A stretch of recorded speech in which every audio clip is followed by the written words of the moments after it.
Hi guys, Laska from Dynamic Boxing here. Today I'm going to show you how to put on your ribbon hand wraps. You need to have these for protection for your hands, to protect your knuckles and your wrist. Alright guys, so what we do is we unroll the roll of ribbon. I unravel the whole thing. I don't really like to back roll, I just unravel the whole ribbon till I get the loop. And what you want to do is you want to place a loop directly over your thumb such that the ribbon is over your wrist. Because when you wrap and you make a fist, okay, that tightens the whole wrap. Whereas if you go underneath and you try to go this way, when you make a fist, that actually loosens and comes off, and it loosens the whole thing. So it's got to be over, like that, over. Seam side down. So yeah, they're the seams just there. So seam side down over the actual wrist. What we do at this point is, I'm going to go twice around my wrist. So twice around the wrist. You want to apply a little bit of tension, but not too much. You don't want to cut your circulation off. A little bit of tension. Takes a little bit of practice, guys. Twice around the wrist. Okay, you want to keep the ribbon at the base of the thumb just there. Okay, so twice around.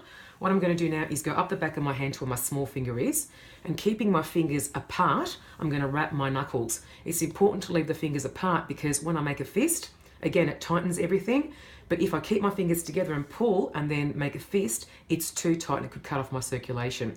So fingers apart at this point, and I'm going to wrap my knuckles. My knuckles should be roughly in the middle of the ribbon. I'm going to wrap twice.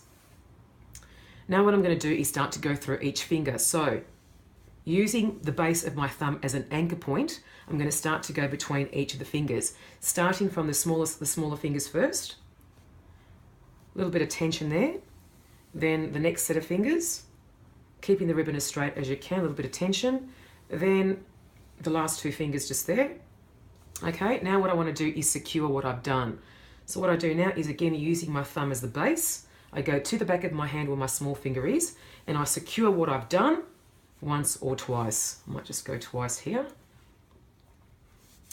Okay, now that I've done that, now that I've secured what I've done, I go back across the back of my hand, come underneath my wrist, and I go over my thumb, pull down firmly just to give my thumb there a little bit of support, okay? And I'm left with a certain length of ribbon.